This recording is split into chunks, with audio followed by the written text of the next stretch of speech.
Hewlett and Dunn coffee cup. I'm ready to roll. Got the Shadrack's Southern Pecan and Jamaican Me Crazy coffee mixture. You can't beat it. Hey, it is Wednesday, July 2nd. That means that we're 2 days from the 4th of July. Happy birthday. Are you going to blow up stuff this year? Oh, yeah, man. Jerry Lawler's fireworks stand right by the bridge. The wrestler, I'm going to go buy me all kind of explosives. We're going to celebrate. We're going to have fun. Hey, take a picture with your phone of the QR code. We are live on Twitter, Facebook, YouTube, 7 channels simultaneously. Share the show. Type in your comments, your questions. We love hearing from the audience. And, man, there's a lot of you watching. We are blessed, and thank you in more ways than you will ever know, telling your friends, families, and neighbors. I want to say, look, we do this 5 days a week, and we got 8, I think, shows on this channel on the SEC Sidelines Sports Network. So let's get started. And Brendan, you and your dad, Buddy Martin, just had the opportunity to talk with Urban Meyer. One of the greats. Yeah, one of the greats. 187 and 32. That's pretty damn good, and 3 national championships. And you know what I love is he starts out the entire podcast. If you didn't catch it, we're going to play an excerpt of it, but and you'll see it on Buddy Martin's show tonight in its entirety. But he starts out by giving props to the vets. He's just such a big, he was a guy. His family was all in the military, so.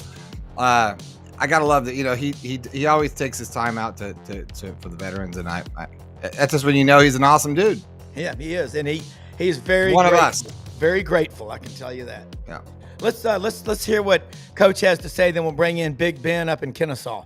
All right, this is from earlier, about half an hour ago, with Urban Meyer on Best Fridays in Football.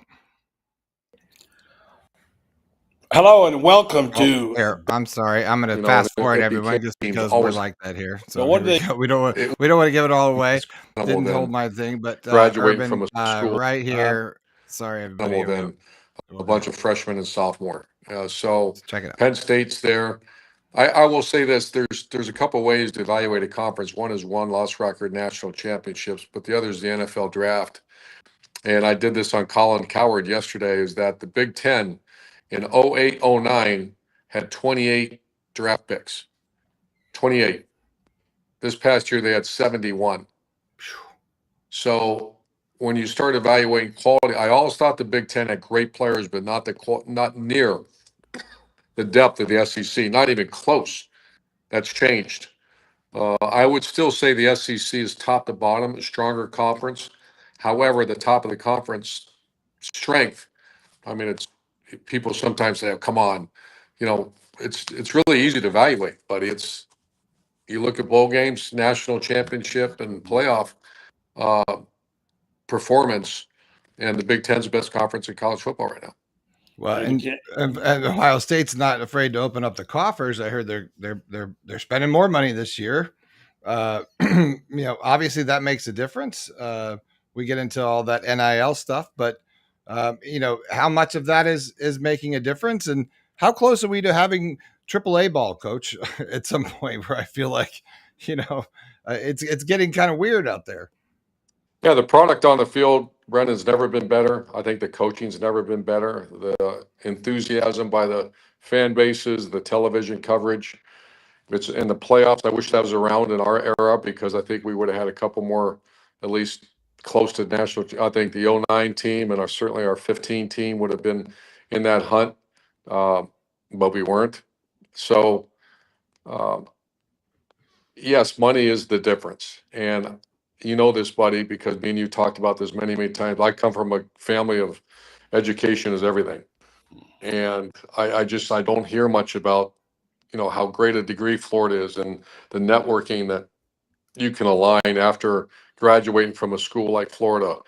That was a big recruiting point of ours, and it worked. And then Ohio State, real life Wednesdays, and the preparing guys for life after football. Now it's how much are you going to pay me? And that's where I'm going. So I'm not being critical. I'm just sharing that, I know this. I've done this for that long, and I've been around a little bit. The NIL money, buddy, in case you don't know this, will eventually run out. You know, you don't have, when you're 28 years old, don't keep asking for NIL money. And a lot of those guys aren't going to be making enough money, generational money in the NFL. The question I have is this: are they set up for life with a nice job? Are they working? Are they supporting their family? Are there fruits of their labor being rewarded by an education from the University of Florida? And I know that sounds, oh, come on, coach, that's old school. I get it. I get it's real old school. But I think you're going to see some residual impact of the non-emphasis on the life after football. Urban Meyer, you can catch him on Big Noon Fridays soon. I will tell you what. The GOAT. Truer words haven't been spoken, and he's right. He's dead right. And what an interview, getting to talk to Coach this morning, wearing the Ute shirt. And Ben, Ben Troupe up in Kennesaw Mountain, Georgia, that when you've told us this on this show, and I love it when you say it, when you go back to Florida, you gravitate toward the scout team guys and people like that helped make you who you are. And, you know, when you think about it, you go back in that training room 10, 20, 30 years later, people still remember you because you hung in there, you fought your ass off, and you never quit. And he's right. You may make $500,000 now, but if you're blowing through it, that's a different story, isn't it? It is. Coach Urban Meyer understands. He understands the environment that we're in now because and when he speaks, everybody listens. And he's earned that. But no matter what, when we're talking about NIL, we're not talking about everybody. We are still talking about the exception. You would be surprised. Yeah. My nephew, right now, student athlete at Kennesaw State. He's a part of the 2025 class. We just came from getting him food, from Walmart, right? Yeah. Like when I was in school. It's not across the board. We're still talking about the have-gots. And the have-gots compared to college are few and far between. Ohio State, Florida, Georgia, LSU, I get it. 18 schools in the state of Florida provide scholarships for student athletes. All those schools are not getting NIL. We're in the NIL era. But when we're talking about what we're talking about is, I can tell you the kid that was supposed to go to LSU that flipped to go to Michigan. What about the other schools in the state of Michigan, other than Michigan and Michigan State, that provide football and basketball? So I'm not saying it's not a problem. I'm saying that the problem is still small compared to the masses, compared to how many. And I think the NIL can do a better job of helping those student athletes who know they're not going pro, who has already embraced, I'm going to get a job when I leave, incentivize them to give them something for graduating, for sticking it out, because, the Arch Mannings of the world are still, 250-some guys are going to get drafted. And basketball is even smaller. So I do understand that while we'll take one thing and make it everything, no. Rob, you in wealth management. Every last one of your clients aren't dealing with wealth. Some of them are just trying to keep what they have to last a lifetime, or give their grandkids something, leave them behind. I think that when you talk about what's going on, Urban Meyer makes a great point when he says, pay me, pay me, pay me. But I'm telling you, that is all these colleges or boosters got to do is put a cap on it. Yep. We do not pay more than this. If it's my money, I decide how I divvy it out. So when someone says, how that kid get millions? Because somebody gave it to him. So I don't have a solution to it, but I do know that when you talk about these situations, it's not everywhere. Because my nephew, when he get to college, right, because he know about NIL, he's like, okay, when do I get the NIL money? Yeah. Well, it's different, and so I get it that looking at it on the surface, it looks crazy, sounds crazy. It is a little crazy because there are no guardrails. That's right. But outside of it, it's way more perception than reality. It's way more sizzle, no steak. And if people really start seeing the totality of it, you'll realize, okay, just because I have access to something don't mean I'm going to get it. Just because I have access to it. So, yes, it's easy for me to say it because I did go to the University of Florida, the premier school in the state of Florida, the biggest brand in the state. But I also know that the UCFs, the USFs, the FIUs, the Ed Waters, the FAMUs, the Bethune-Cookmans of the world, they're saying, wait a minute. We could get this type of stuff. Like, yeah, you can, but I think it's more about financial literacy. Yeah. More about incentivizing them to graduate, because this will incentivize more players or student athletes to graduate. And I don't know what you give them for graduating, but this should make the graduation rates go up a lot higher, because at least now, if I came to college using my athletic scholarship as a vehicle to get through school, and I could walk away with a couple of dollars, let me make sure that I know how to utilize this money. Because when I got to the league and I had my financial people and they told me how much money I spent, not how much money you made. Let me show you how much money you spent. I was like, that's not right. Like, yeah, it is. And this is what we can track. This is how much money we can track. So it ain't about the money, man. The greatest thing about college, you used to come out with no debt. Now you paying taxes. So you gotta understand these type of things if and when you get the benefit from this NIL era. Yeah, and I'll tell you something else that's crazy. It is the money part of it is the lack of financial literacy. And they're actually, I talk to people at NIL collectives in different places off the record. Some of these kids are shocked when they have to pay taxes. They say, why am I paying taxes on money I've already spent? All right, let's switch gears. You know what I'm talking about? Yeah. Let's switch gears and talk blocking and tackling college football. I had a blast on the show last night, the lowdown with Lauren Meadows. And, I threw my shoes out there. You had those badass shoes up there, and I throw out a pair of Hokas, kind of wah wah, Squaresville. Hokas. But anyway, I'm looking at Florida right now. Trayon Webb, Jaden Ball, a couple of stud running backs, Eugene Wilson, Michael Sturdivant, Dallas Wilson. Dallas Wilson, wasn't he committed to Oregon, the 5-star? He's a freshman, slated to start. Let's go back, and we're going to bounce around the SEC. So we're going to be rapid fire, and then Vince Ferrara from the Sports Animal in Knoxville will join us in the second half. Stay on if you can. If you can't, that Willie Nelson song, stay all night, stay a little longer, dance all night, dance a little longer, throw off your coat, throw it in the corner. We're going to be here for the Power Hour. Hour of Power, Brendan calls it. Yes. Wasn't that Reverend Robert Schuler at the mega church in California? Don't get Troupe. I'll get the music out for Troupe. He'll start preaching. All right, Troupe. Look, you're up there in Kennesaw Mountain. You're right. And you're right there. You're a great example of what's really going on. It is such the exception. It is such a rarity to get a lot of money. So college football, let's talk about this Gator team. And then I want to bounce around. I know we don't have divisions, but it's easier to have some sort of a line of demarcation, because when you start trying to talk about 16 at one time, it's not easy. Gator running back room, Gator receiver room. How good is it compared to when it was day one for Billy Napier? Gator running back room might be the best running back room in the country, if not in the SEC. You can talk to guys like Cole Kublik. Because you got returning talent coming back, which is what you want. You got guys that have game experience. You got guys that have adversity experience, which is what I like to have. They've been through the adverse times, but they see how they fit. Now, this wide receiver room, a plethora of riches. And you talk about the law offices of Wilson and Wilson.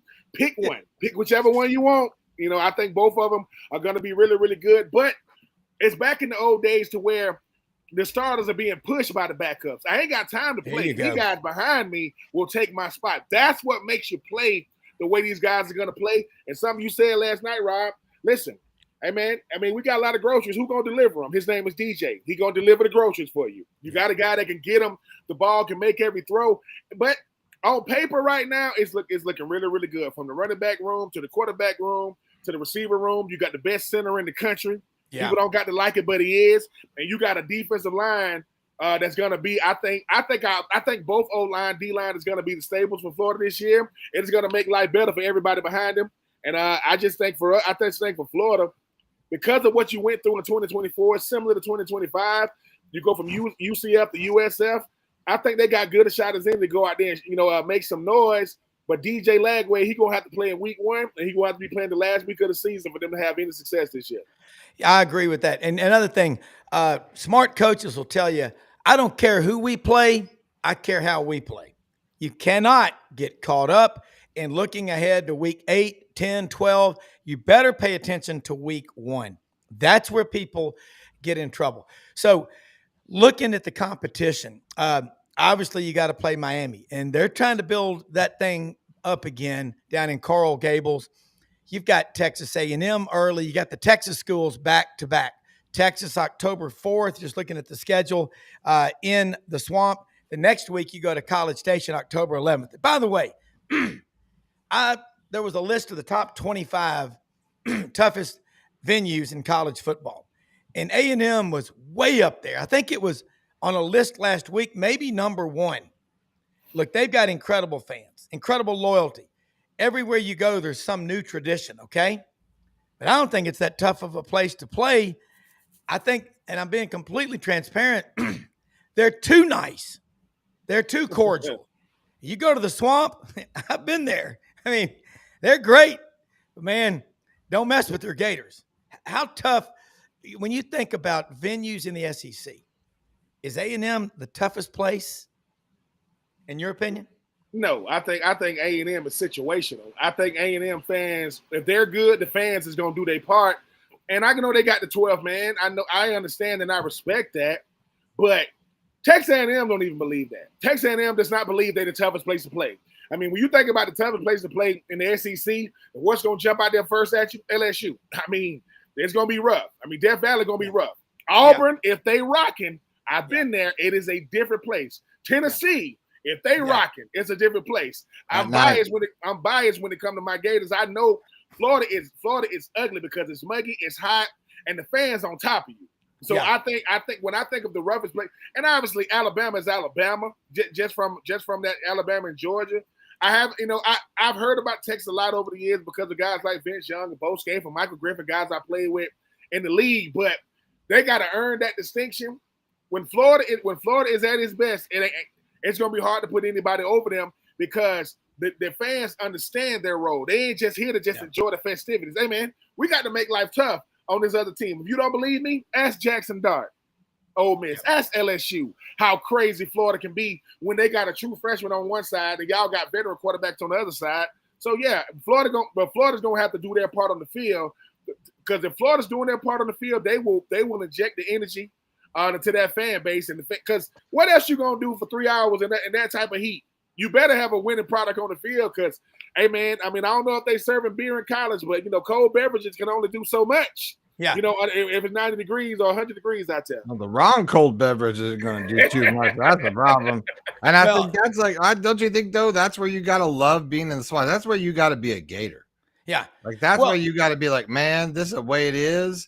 And I've heard a lot of players say that. I think those who embrace it can embrace the suck and realize that is your advantage because that's your home, right? You in the Swamp, you a Gator. That's the deal. But I think that and it goes back to like you were talking about, Rob, is does it matter to be a Florida fan and the Swamp, the history of these things, right? We talked to Urban, the traditions, the culture matters, SEC culture matters. These sort of things matter. We hear coaches talk more X's and O's and they're very compartmentalized. Boy, you look at every time I talk to Urban Meyer, it's like, dude's wide open still. Like he's just ready to come for you right now. Like he's coming. Like if you got the trophy right now, he's like, okay, let's recruit him up. Let's go. Like he doesn't care. Like and that's the attitude of winning, the culture of winning. Ben, Rob, like do we forget that? I'm not even talking about Florida right now. I'm just talking about in general. This is important. You talk about Texas A&M. It's like, yeah, but they don't got they ain't never been like Florida. You know what I mean? They ain't been like Auburn. Yeah. Well, they have incredible tradition, but don't confuse don't confuse tradition and having a lot of money is the same thing. Yeah. That there's a big difference in that because if you look at I don't understand, but I mean they got some wild cheers, but I'm gonna tell you something. I know a lot of Aggies, and they are really frustrated. They're going, I mean, look, you can know the cost of everything, yet know the value of nothing. And if you are given everything, born on third base and think you hit a triple, life's tough. Life's tough enough, but if you're dumb and lazy, it'll kick your ass every day, a lot worse.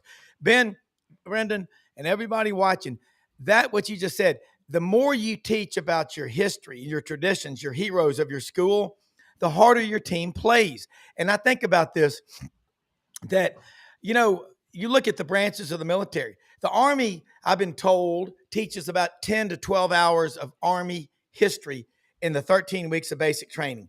The Marine Corps, I've been told by my brother-in-law, who's a gunnery sergeant, 26 years, 7 deployments, they teach at least 100. Now, you walk through the Atlanta airport, which everybody has to go to at some point in their life. It's like being born. Yeah, before you die. You see an E1 or an E2 Marine walking through there. That uniform is perfect. He's poking his chest out. He's probably knocked out 500 push-ups before breakfast, and he's making maybe $20,000 a year. He's got more pride because pain is temporary. Pride is forever. You better teach your football team, because you know what culture is?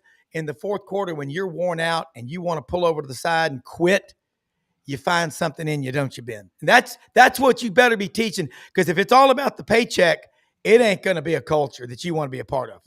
Well, paychecks aren't cultures. Paycheck is just the environment that we're in, and culture is who you are when you're at your worst.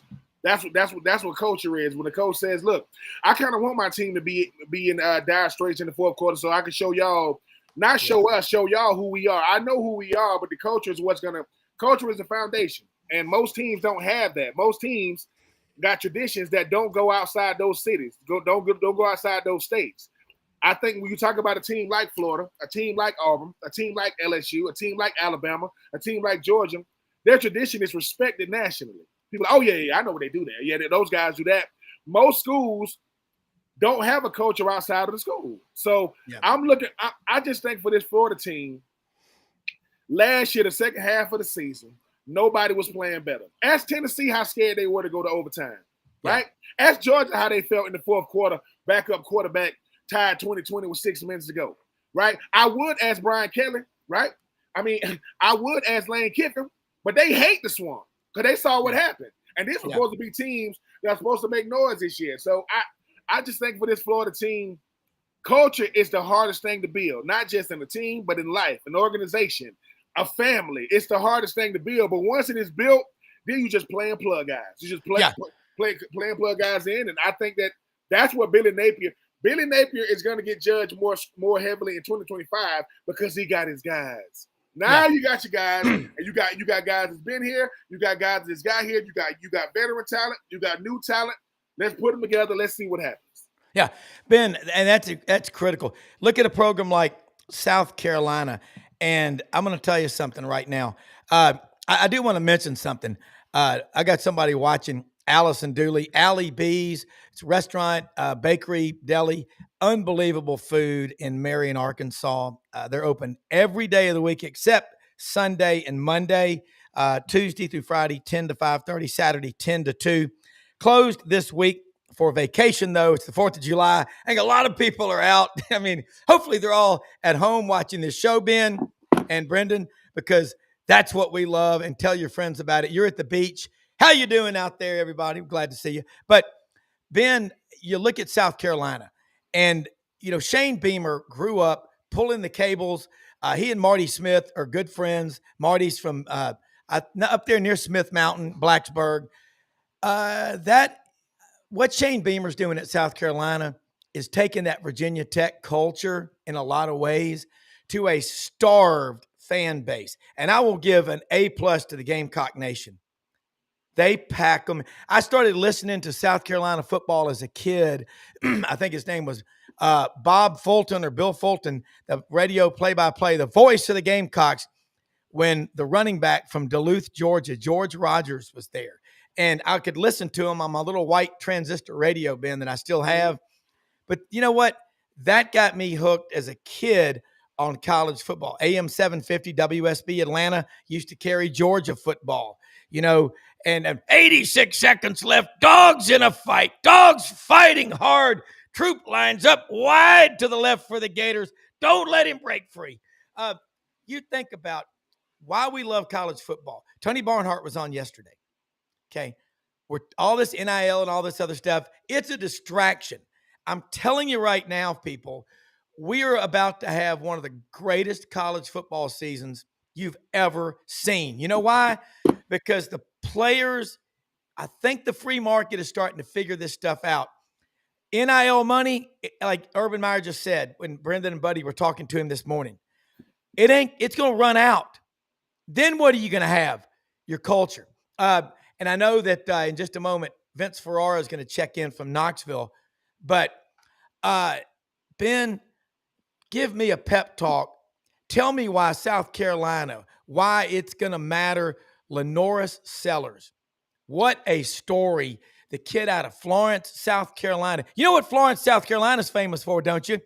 Francis Marion, the swamp fox in the Revolutionary War in South Carolina, kicked some redcoats around. But I think Lenoris and his father, that's a great story. Talk about those Gamecocks. I'm drinking Jamaican Me Crazy and Southern Pecan coffee. I'm wired up. Lenoris Sellers is one of the best young quarterbacks in college football. SEC Freshman of the Year, Freshman All-American, third team All-SEC. The reason why I'm always say this about a school like South Carolina, any other school, whenever they are homegrown, you got a kid that grew up a South Carolina fan from the state of South Carolina and is going to South Carolina. Why is that important? When South Carolina was at its best, when they went 11-2, 11-2, Stephon Gilmore, where is he from? South Carolina, right? Jadeveon Clowney, where is he from? South Carolina. When you have guys that grew up and saying, hey, man, I just want to be a Gamecock. And if I could ever get a chance to do it. And look at the way he's playing. 6'3", 240 pounds, can throw it, can run it. Shane Beamer understands I'm going to get more effort from a guy that grew up in South Carolina, regardless of who the coach was. Lenoris wanted to be there. I want to be a Gamecock no matter who the coach is. And I'm going to keep saying this. These best teams got two things in common. They got a coach that's been there for a little while, and they got a quarterback that can sling it. Texas, check. Florida, check. South Carolina, check. LSU, check. Oklahoma, check. You talk about what Ohio State's bringing back, check. All these teams have that quarterback who's going to lead them. And Lenoris, I know people ain't talking. A lot of people talk about him. This young man could do it. Like, he's nice. I know I'm biased with my quarterback down there in Gainesville, but that young man in Columbia, look out, because Florida don't play South Carolina. They ain't on the rotation yet. But I would love to see Lenoris versus DJ Lagway, just like I'm looking forward to a DJ Lagway, because listen, teams is why you watch. Quarterbacks is why you pay money to watch. And that's what I think he's box office. Yeah. Carolina, that David Baker, great friend of mine over in Memphis. Ben Troupe is another one of my favorites. Caroline Baker, his daughter, she's a great shot, by the way. She puts a lot of men to shame, I just must admit, but is a rabid Gamecock fan. She went to South Carolina, and Coach Ellis Johnson's on the show on Mondays. Coached at South Carolina, lives in Winsboro. He's got a son. Charlie is a tight end, a PWO at Clemson, a rising sophomore, about 6'4", 235. Ben, that's pretty good size, and got really good hands. I think Charlie's going to have a really good career at Clemson. What you just said, let's look at Tennessee. Ben, you've played in Neyland Stadium. Get out of here, dog. Dogs are under the thing. Watch out. Move, Daphne. God. And I got the cat and the dog fighting. Sorry about that. But you've been to Neyland Stadium. You've gone out there. You've watched the Vols run through the Power T. As John Ward would famously say on the radio, as this crowd of some 105,000 readies and rises to their feet on the banks of the Tennessee River, the Tennessee Marching Band will come out, the Pride of the Southland Band, and form a giant T, and then the Volunteers will run through, and ladies and gentlemen, it is football time in Tennessee.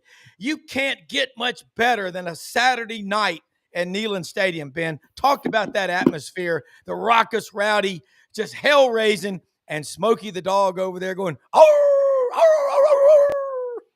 It's one of the greatest places in college football. It's a part of the college football fabric.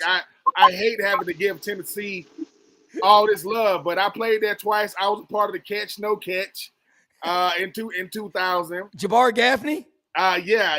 I was part of the Catch No Catch with Jabbar Gaffney. But I would say if you've never been to Tyson Neyland, put it on your bucket list. It's hard to not look at it. I'm like, where are these? Like, I went to Florida. This stadium is huge, but Tennessee, That's a different world. You got 100,000 growling at you. I don't know if Smokey got an air-conditioned cage like Uga. They might make him just sit out there in the elements with us. Yeah. But I respect Tennessee and how big the stadium is. But once again, when Tennessee is rocking, you don't want to be in Tyson, man. Nice Nealon. When they doing they and I'm the Philip Fulmer, the peak. Yeah. I'm a couple of years after the national championship. They won in '98. We beat them in '99. We go up there in 2000. It wasn't a good time. 2001. So I think that yeah, man, Tennessee is where it's at. I know Vanderbilt got some. They got a really, really exciting quarterback right now. But no, Tennessee is one of those places.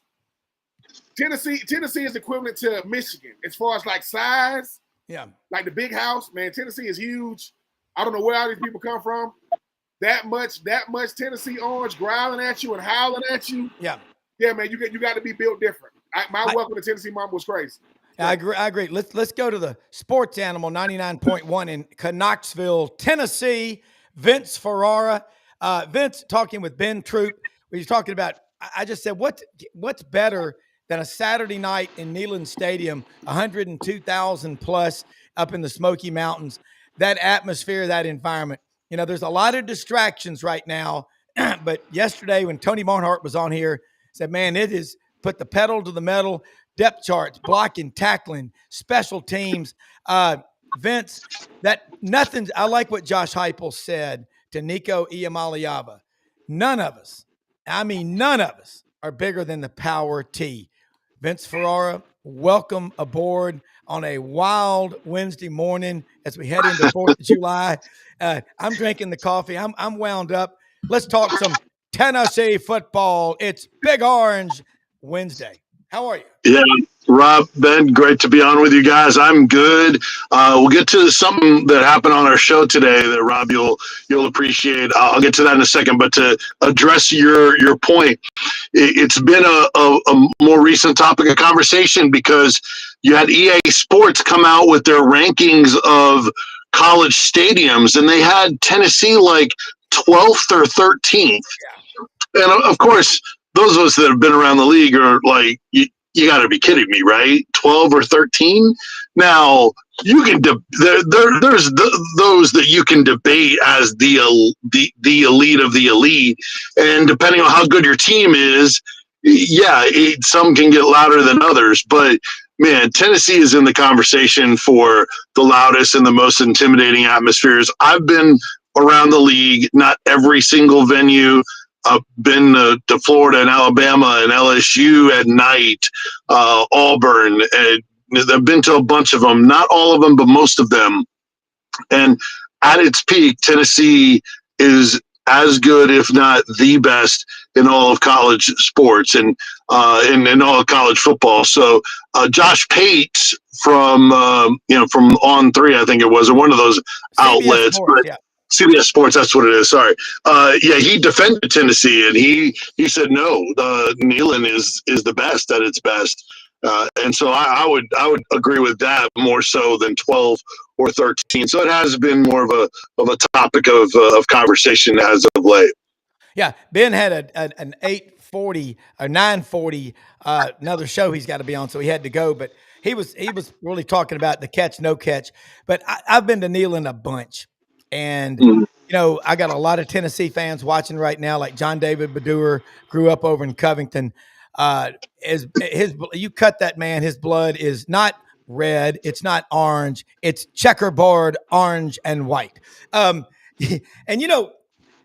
just a few weeks ago, I got a bunch of texts, people remembering John Ward. He passed away in June of 2018. I remember it very well. He brought so many fans to Neyland Stadium, and if they couldn't be there, some families, it's a big deal to be able to afford to take 5 or 6 people. It is for anybody, let's be honest, to go to a game. But he made you feel part of the Vol Nation. And you doing your show every morning, I don't know if you have any idea how many lives you are impacting, but when you go out and people meet you, they go, you're Vince Ferrara. You're telling stories. You're connecting people. It's a really big deal. what's going on up in Knoxville that y'all are talking about that we aren't talking about? Like I always say, that we better know about. Well, and it kind of connects, and I appreciate the kind words as always, Rob, but kind of connecting to what you're talking about in the history of the Vol Network and connecting with Vols fans. On our show this morning, the great Bob Kessling, who just retired, he crashed our show. He basically he walked behind me and basically was like, "Beat it, kid." And so, I stepped aside and let him sit in my seat. And John Wilkerson, we were in the middle of our daily trivia when he did this. And John's taking, guesses from callers while having Bob Kessling staring him in the face like this, waiting for him to wrap up so he could say something. And so once John, like a professional, he finishes his the giveaway, then I jump back on the headsets just to say what the prize is, give the headsets to Bob.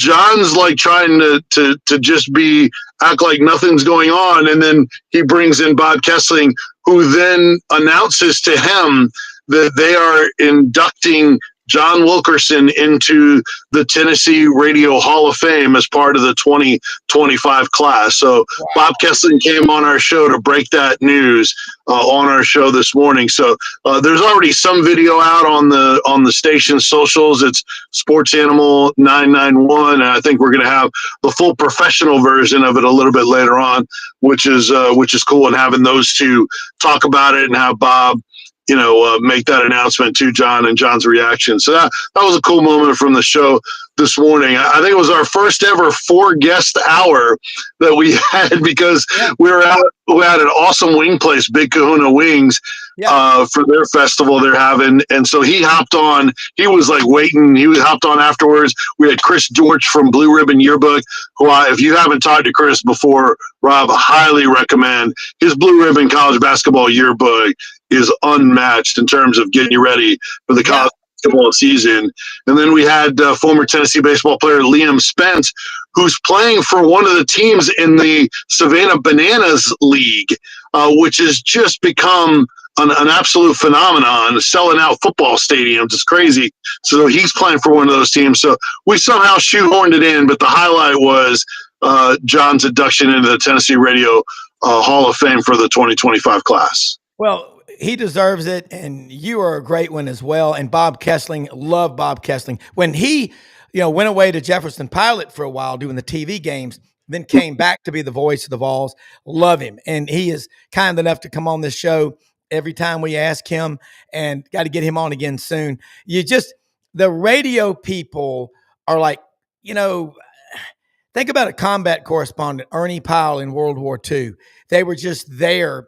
Now, this is not combat, no disrespect, but the radio people are there for every play, every detail, the pregame 3 or 4 hour show, the postgame. By the way, why is it that everyone always talks in hushed, almost reverent tones to the coaches and players after a loss, but after a win, they're like, "Man, that was a great one." After a loss, you're like, "Man, I'm so sorry. My condolences."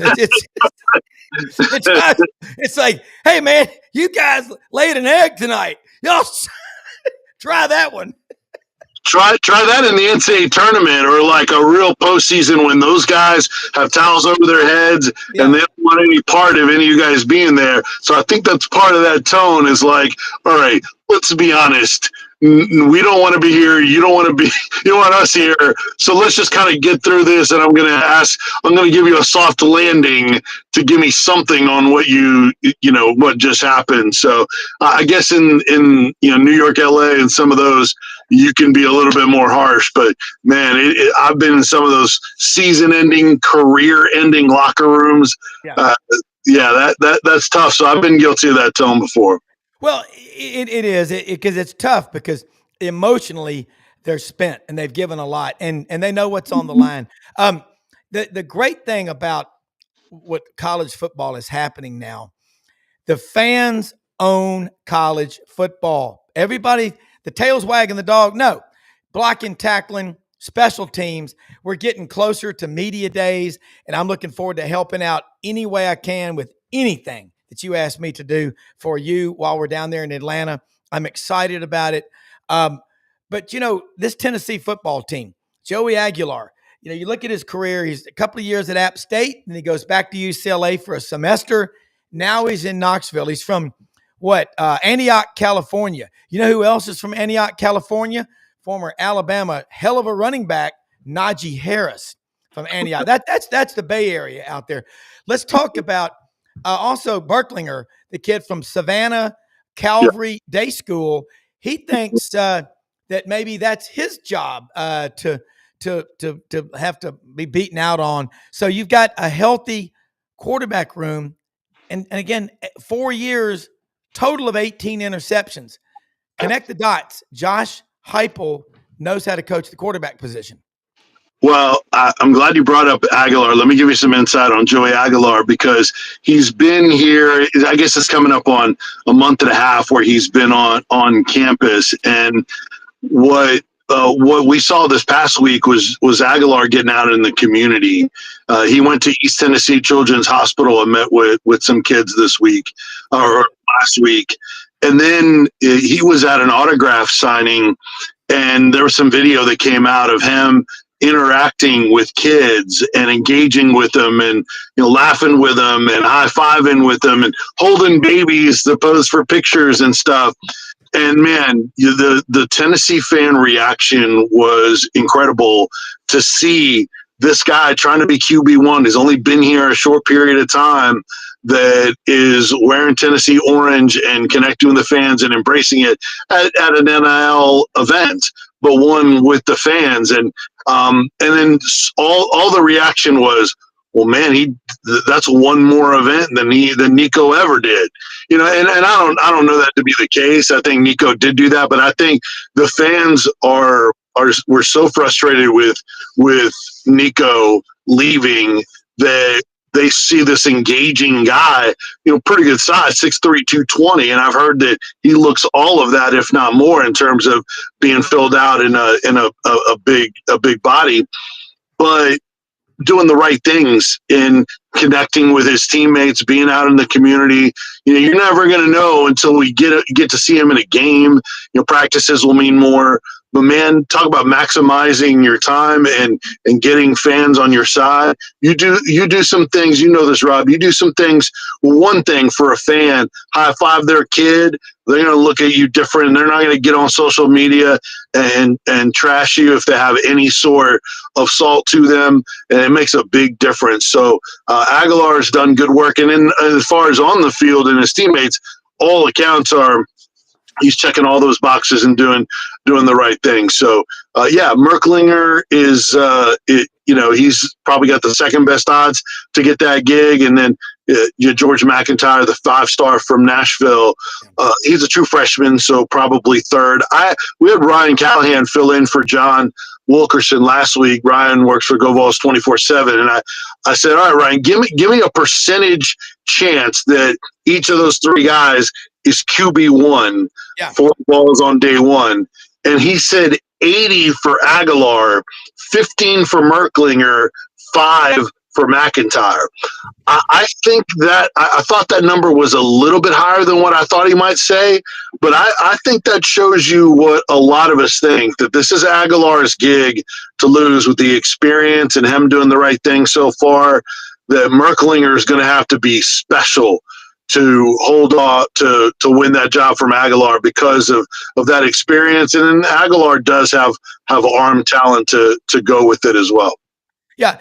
I want to go back. You just talked about the fans seeing Joey Aguilar hugging the kids and taking pictures with them at Children's Hospital.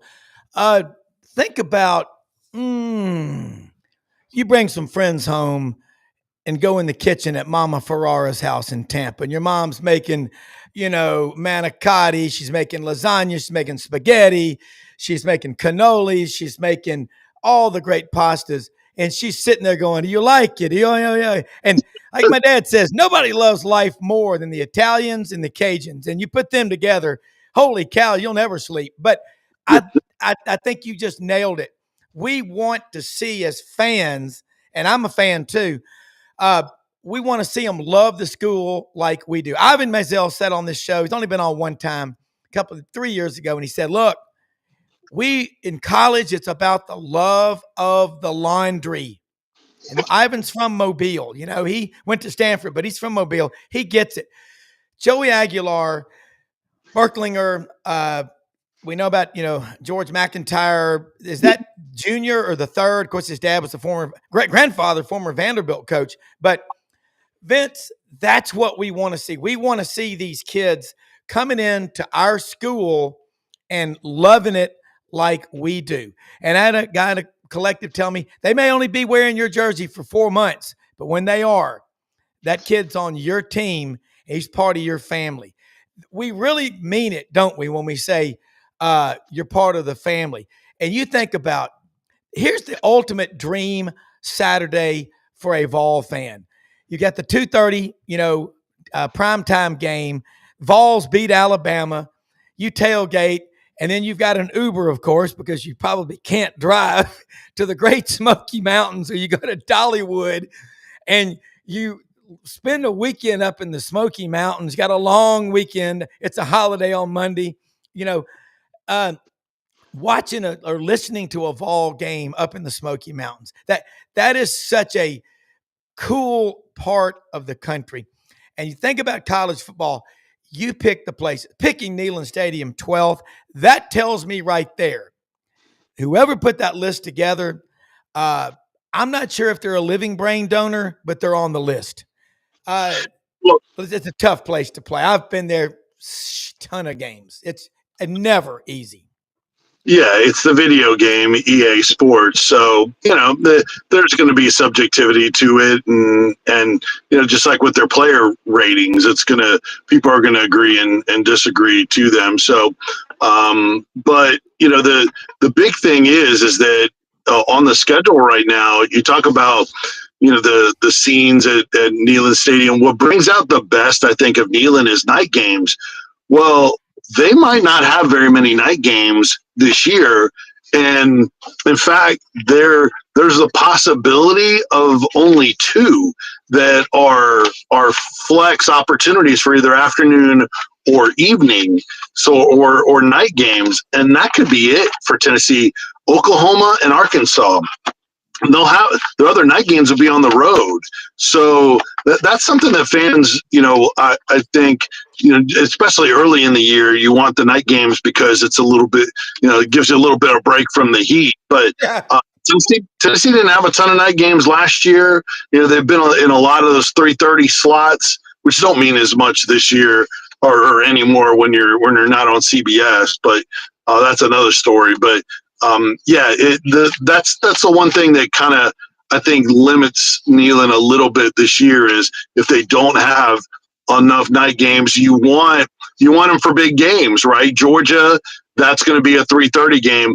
Oklahoma is the best shot to have just an epic atmosphere at home in a big game, especially if Oklahoma, when they come to town, they're living up to their expectations, and Tennessee's in a good spot too. Yeah, and I agree with you. Night football is special in the South, more special, I think, than any other part of the country. Speaking of great things, I was thinking about, Vince, you ever come to Memphis, got to take you to Vanelli's Deli.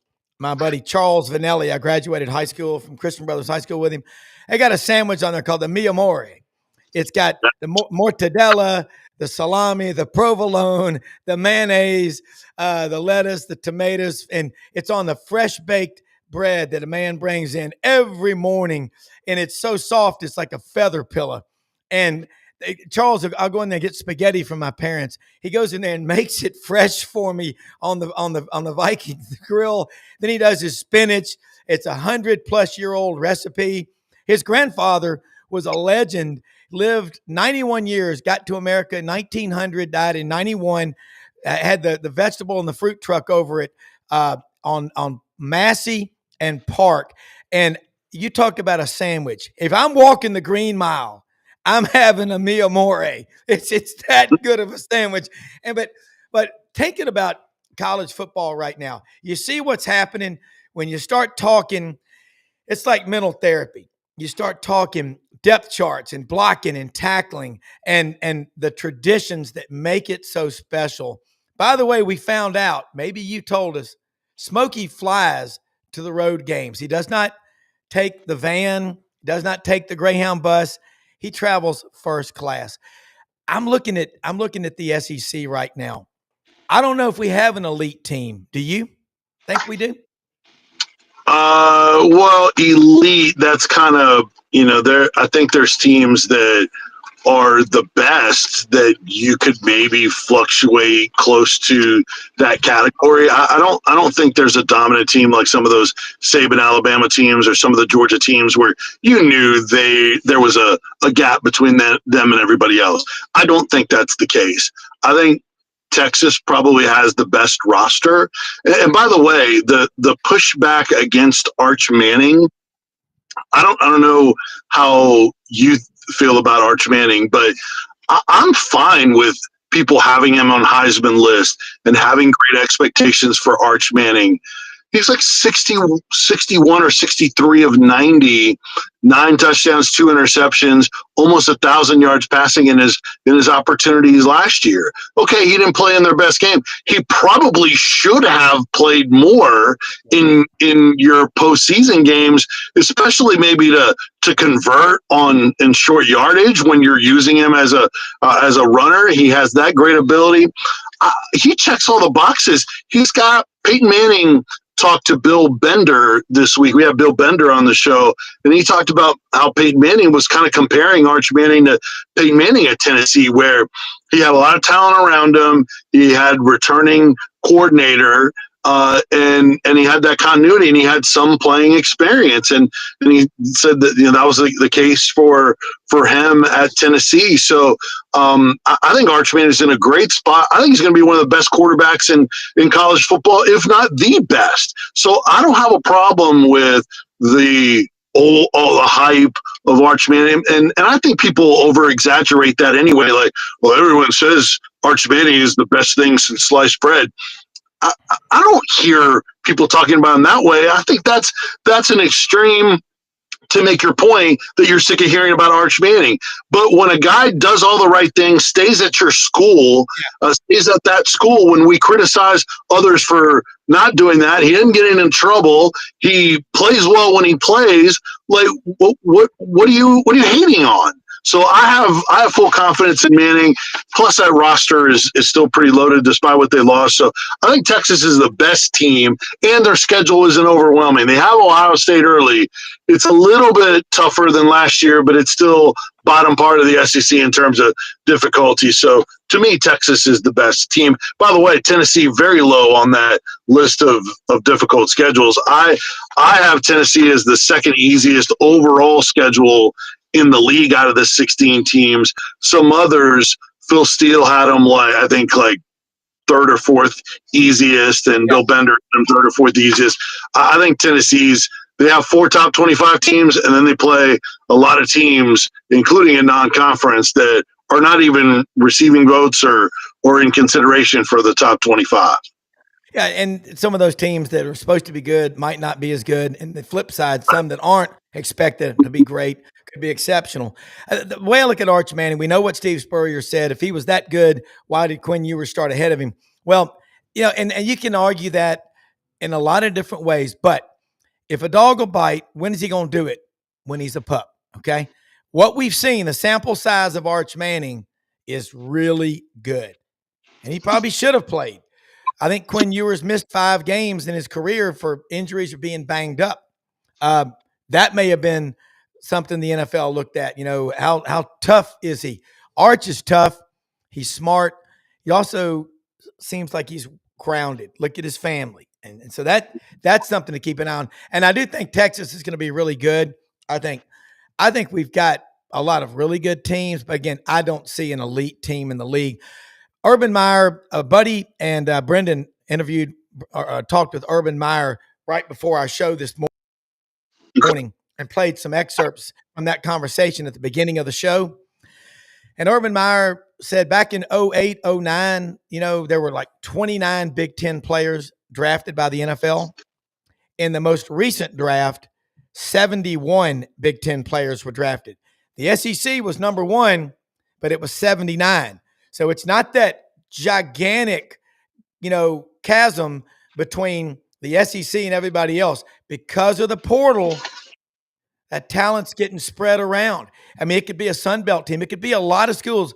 You can't take off against anybody, can you? No, the portal is definitely a factor in it. What's happening is, and we're seeing this in college baseball too, big time, and we can get into that at another point, because this college baseball roster movement is just insane. I don't think people realize it, but in football, what's happening is the biggest, best schools, they're still able to pluck the best players, some of the best players from the Group of 5 or FCS, and bring them on to their schools as starters.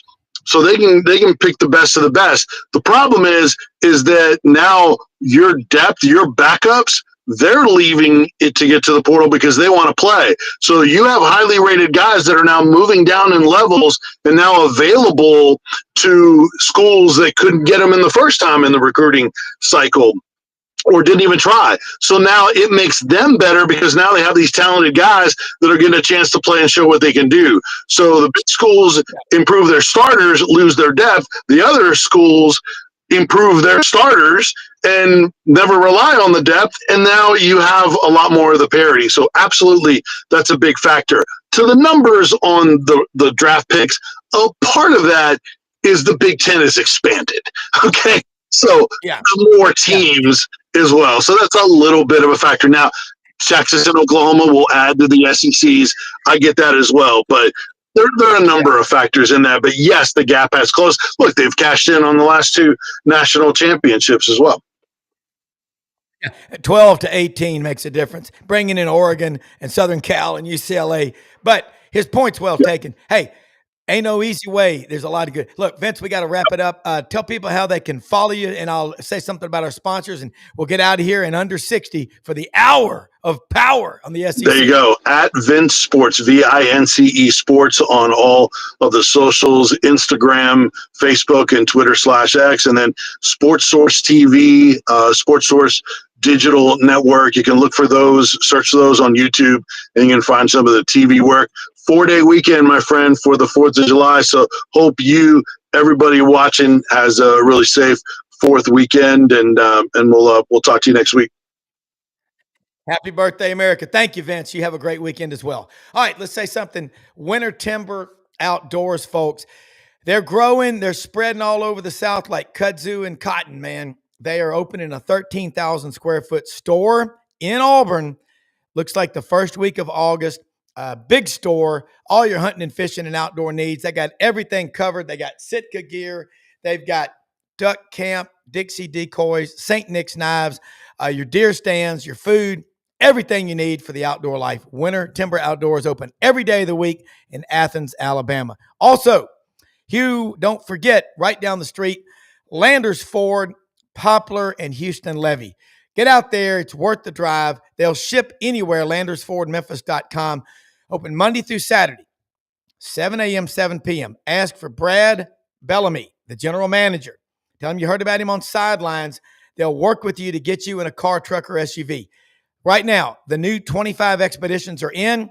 All the F-150s, the 250s, the King Ranches, and those Broncos. I love them. The Laredo, the Sasquatch.